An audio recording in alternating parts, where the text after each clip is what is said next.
أسعد الله أوقاتكم بكل الخير والمودة، وأهلا وسهلا بكم في قناة عنقاء مغرب. حلقتنا اليوم بعنوان: المهدي له وجهان وتجلى بضدين، كأنه شخصان في بردة اسمين، لا تعرف وجهه من وجهه، ولا بطنه من ظهره، ولا يساره من يمينه، ولا خوفه من زأرة عرينه. قيل عن المهدي في كلام عجيب يستوقفك بقوة غريبة لتتأمله بعمق وتدبر. قيل عنه: قد حق لهذا العبد مقام الصمدية والانبلاج من الأحدية، وصح له تجلي الروح القدسية على علله الترابية. هو الغائب في حضرته، الواحد في تلون عجينته، الشريد في خلوته، الطريد في زمرته. اعلم أن المهدي حين انغمس في ترابه وذاته السفلى كان لا يشهد ذاته العليا، ولا يقرأ كتابه المنزها عن كل قبلة. أباح له الحق الانغماس في الهوى حتى ارتوى، وفي ذلك حكمة التخفي وزنة العبودية. فكلما تجلى تحلى وتخلى، حتى لازمه الترك مع الجذب برقا ببرق. قيل له وجهان وتجلى بضدين، كأنه شخصان في بردة اسمين، لا تعرف وجهه من وجهه، ولا بطنه من ظهره، ولا يساره من يمينه، ولا خوفه من زأرة عرينه. يعلم بعين اليقين ويعلم علم اليقين، وهو مضمخ بالتراب وفي حفرة الأسفلين. له مناقب ومواهب، كأنه واحد متعدد، أو كأنه ظل يتمدد، كلما وقع ارتفع، وكلما وضعته امتنع، وكلما رفعته ارتفع. لا يسمو ولا يقع، ولا ينزل ولا يرتفع، حتى يدركه نهاره ويتجلى ببدره على أقماره، وتطلبه أنصاره، ويجتمع له أنصاره، وتينع أشجاره. آنذاك يطلبه الخاذلون والأقربون والأبعدون، ويأتي المدد من كل فج بلا عدد، وينكسر الوتد، وتحملهم نعوش بعد الهدد. ألا قل الله أكبر، فوالله يومه أقرب من حبل الوريد، ولا تفصله إلا كلمات وأسطر. هذا حقا كلام عجيب أحبابنا الكرام. له وجهان وتجلى بضدين، كأنه شخصان في بردة اسمين، كل جانب منه يحكي قصة مختلفة، كل حركة منه تحمل معنى مزدوجا، وكل نظرة تختزن في طياتها سرا لا يفهم إلا بصعوبة. لا تعرف وجهه من وجهه، ولا بطنه من ظهره، ولا يساره من يمينه، حتى أصغر تفاصيله تبدو متناقضة، كأن كل جزء منه يحمل عالمنا الخاص مستقلا عن الآخر. وكلما حاولت الاقتراب منه زادك بعدا عن فهمه الحقيقي. إنه كيان مزدوج يظهر لك صورة مختلفة في كل لحظة، وكأنك تحاول الإمساك بالسراب بين أصابعك. كلما ظننت أنك فهمت شيئا جاءك جانب جديد يكشف غموضا آخر، يجعل إدراكك له غير مكتمل، كما لو أن الزمن نفسه يتمايل حوله، والحقيقة تتوارى خلف ستار لا يرفع بسهولة. في حضوره تشعر أن كل ما تعرفه عن الواقع قابل للتغيير، وكل يقين يتهدم أمام تناقضاته. ليس مجرد شخص، بل تجربة وجودية، كيان يمشي بين الظلال والأنوار، بين الخفاء والظهور، بين المعروف والمجهول، يترك أثره على من يقترب منه دون أن يعطيهم مفتاح فهمه. إنه الغموض المتجسد المزدوج في كيانه المتناقض في كل تجل له، الكيان الذي يختبر من حوله بقدر ما يختبر هو ذاته، ويترك كل من يراه معلقا بين الحقيقة والوهم، بين الإدراك والخيال، كما لو أن معرفته شيء مستحيل وفهمه حلم بعيد. كان هذا العبد يعيش في المساحة التي لا يراها أحد، تلك التي تختلط فيها رائحته الترابية بلمعة خفية كأنما خرج من عمق لا يصفه لسان. شيء فيه كان ساكنا إلى الأرض، وشيء آخر مشدودا إلى مقام لا يعلمه إلا من ذاق حال الانسلاخ من نفسه. لم يكن ظاهرا ولا خافيا، بل كان كمن يمشي بين حدين دون أن ينحاز، وكأن الوجود يمر به لا عليه، يلامسه ولا يستقر في حضرته.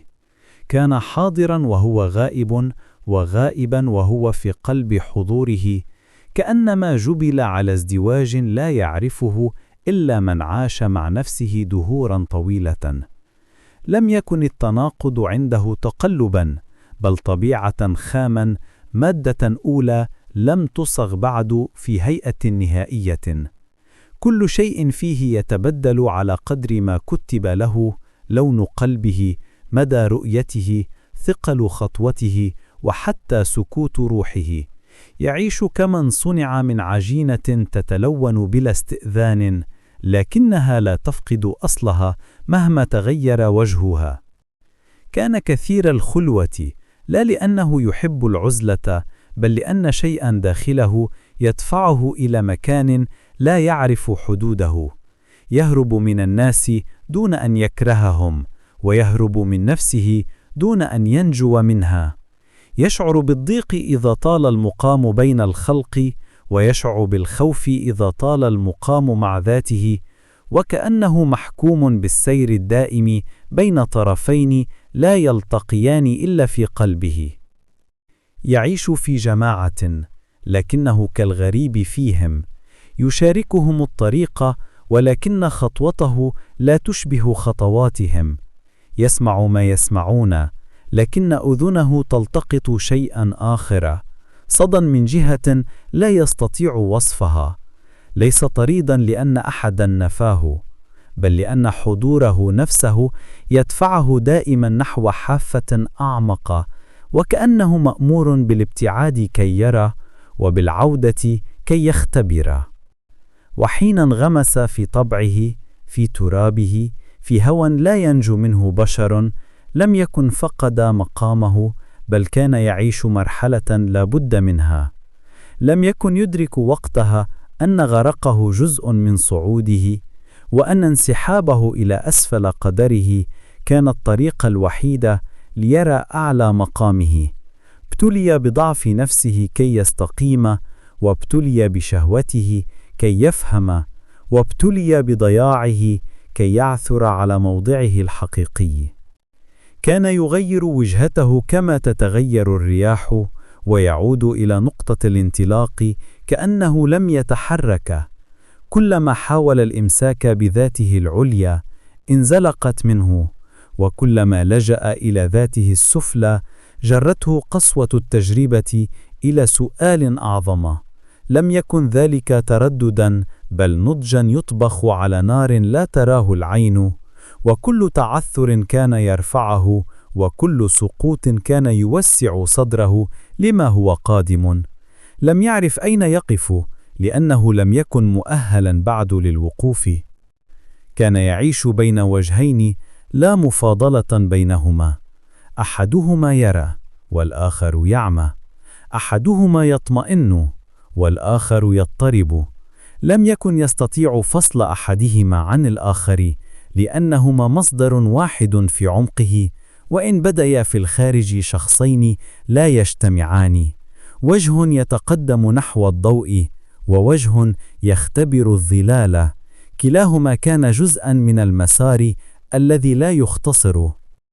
العجيب أن نورا خفيفا كان يلوح له كلما طال ظلامه، كأنه علامة لا يريد أن تظهر كاملة، شيء يمدح في داخله كبرق قصير لا يكاد يراه حتى يغيب، لكنه يترك أثرا لا يمحى.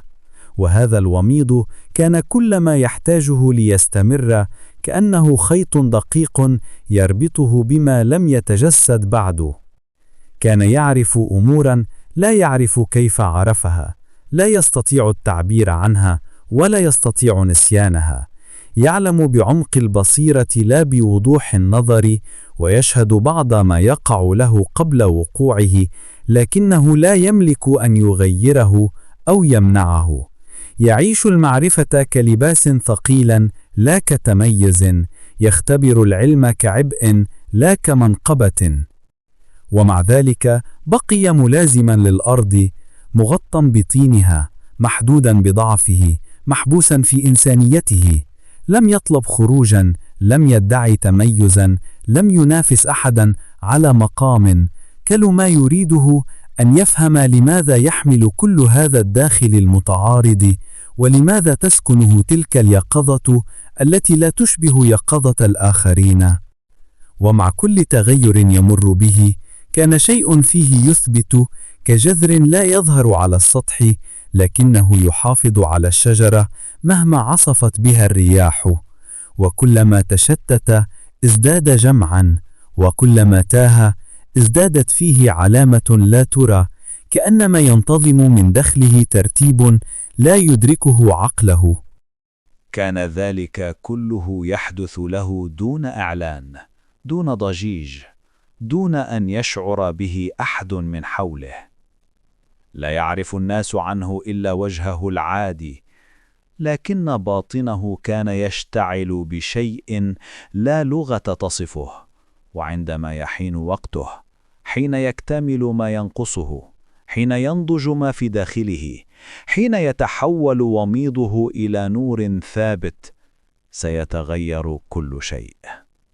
ولكنه الآن في هذه اللحظة لا يزال في المسافة بين الانطفاء والانبلاج، بين المعلوم والمجهول، بين التراب والسر، ينتظر أن يكشف له ما كان يهرب منه، وأن يفتح الباب الذي كان يخاف العبور منه. هنا يبدأ تحوله الحقيقي، دون إعلان، دون راية، دون صوت.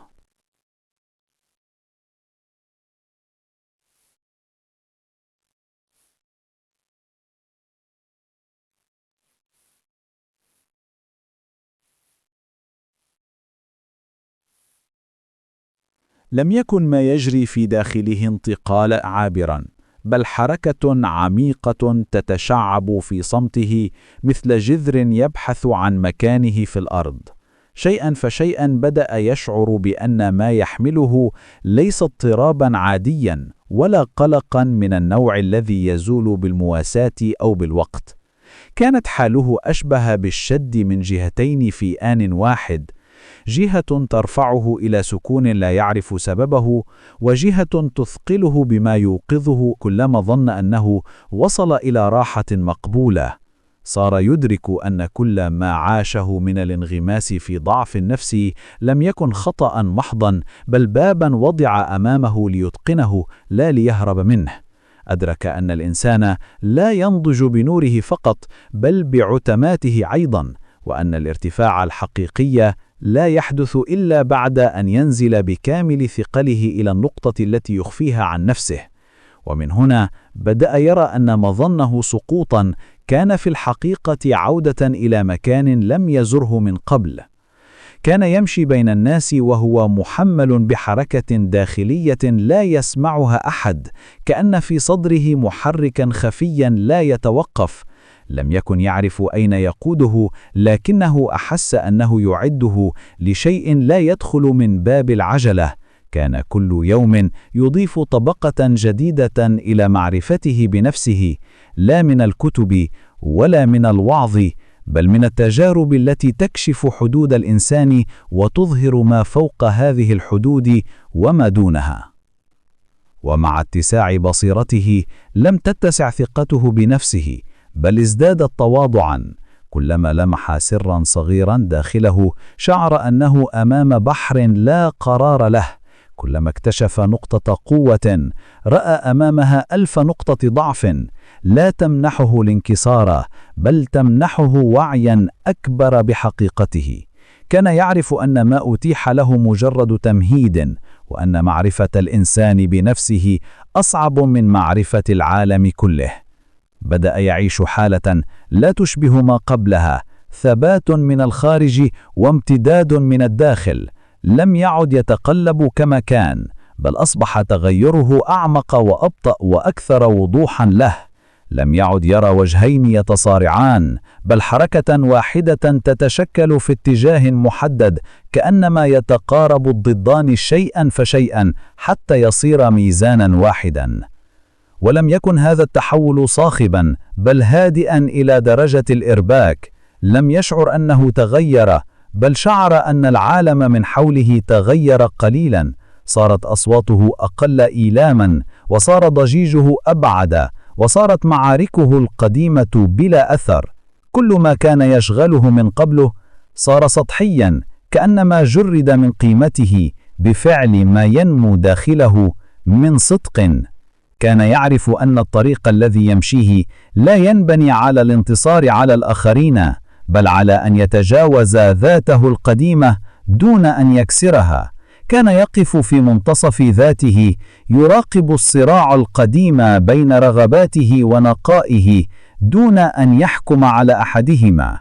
صار يفهم أن الخلاص ليس في قتل الهوى ولا في تركه يفسد القلب، بل في أن يستوعبه حتى يفقد قدرته على التحكم. ومع مرور الأيام كان يلمح إشارات خفية تظهر له في أوقات لا يتوقعها، كلمة يسمعها من شخص لا يعرفه، حدث صغير يمر به دون تفسير، شعور مفاجئ يقفز بداخله عند لحظة لا معنى لها. كل واحدة من تلك الإشارات كانت تدفعه خطوة إلى الداخل، خطوة تنزع عنه طبقة من خوف أو تردد أو عمى. وكان أعجب ما يحدث له أن الحكم على الأشياء تغير.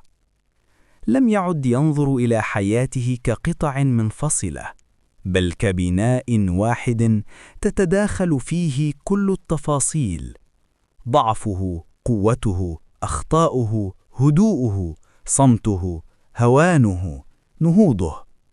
كأنها خيوط تحيك ثوبا لم يكتمل بعد، لكنه بدأ يرى شكله من بعيد.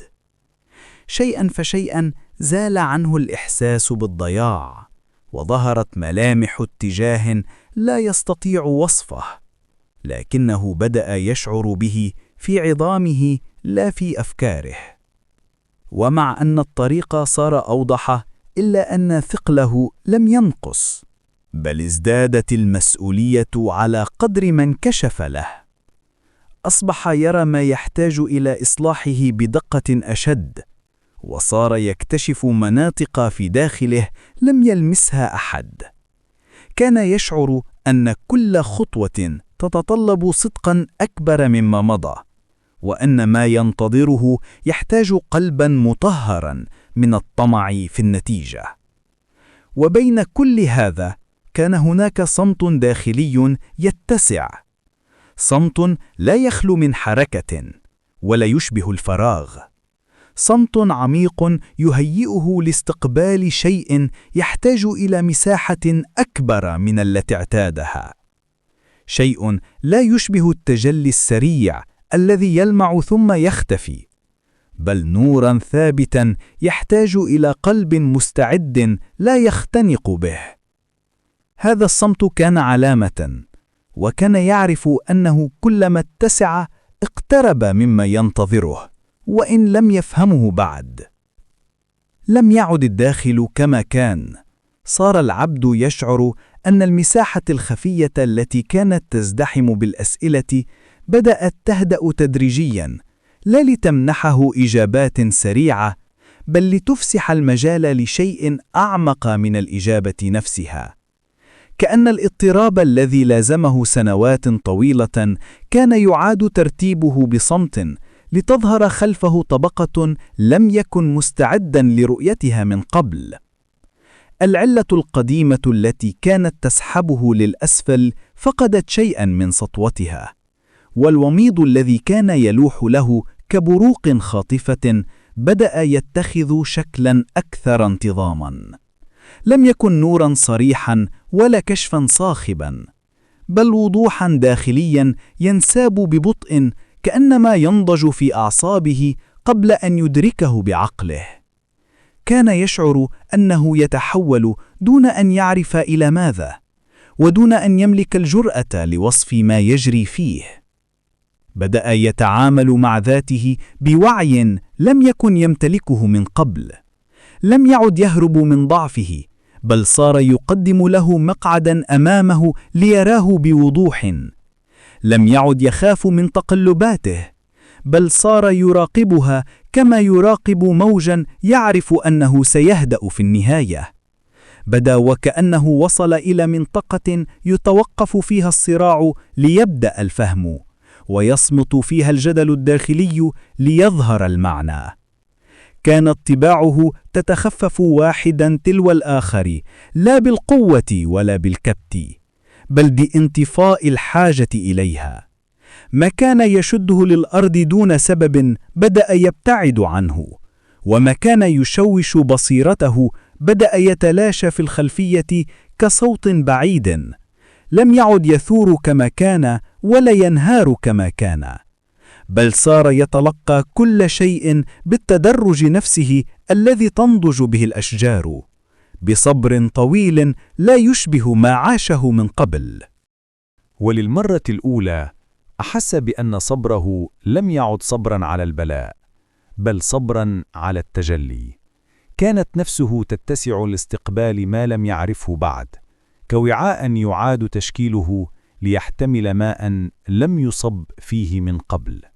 لم يكن هذا التوسع فرحا ولا نشوة، بل كان مهابة صامتة، شعورا يشبه الوقوف على أعتاب شيء لا يقاس بالكلمات. صار يرى أثر ما مر به، كيف هيأه التشتتات ليجمع نفسه، وكيف هيأه السقطة ليقف بثبات لا يعرفه من لم يذق الانكسار، وكيف هيأه الغرق القديم ليعرف عمق النفس قبل أن يعطى ما فوقها. كل ما كان يظنه غضبا أو عيبا أو قصورا ظهر له الآن كحجر صغير كان لابد أن يدخل في بنائه الداخلي ليكتمل. ومع كل خطوة بدأ يشعر أن الزمن يضيق حوله دوائر كانت واسعة. لم تعد الخيارات كثيرة كما قبل، ولم يعد يستطيع الهروب إلى أماكن عاش فيها طويلا. الأشياء التي كانت تسليه صارت بلا معنى، والعلاقات التي كانت تشغله صارت بلا وزن، وحتى الكلمات التي كانت تملأ يومه سقطت قيمتها فجأة. بقي منه ما يجب أن يبقى، وغاب منه ما كان يشوش الطريق. كان يعرف أن هذه العلامات ليست نهاية بل بداية، فالأبواب التي تغلق ببطء لا تغلق عبثا، والطرق التي تضيق لا تضيق اعتباطا، والعزلة التي تفرض نفسها لا تأتي بلا سبب. كان يشعر أن شيئا أعظم من قدرته يعيد تشكيله، يهيئه، يصقل ما لم يكتمل فيه، يجرده من الضجيج ليصل إلى النقطة التي يستطيع عندها أن يتحمل ما سيأتي. ولأن التحول الحقيقي لا يبدأ إلا حين تصمت النفس تماما، شعر في داخله بسكون لم يعرفه منذ سنوات. سكون لا يعني الراحة، بل يعني الاستعداد. لا يعني النهاية، بل يعني أن الباب الذي ظل مغلقا لوقت طويلا صار يسمع الآن خفقات فتحه الأولى. هذا السكون كان علامة على بداية الطريق التي تكتب، لا الطريق التي تتخيل. وكان يعرف أن ما سيأتي لن يشبه ما مضى على الإطلاق.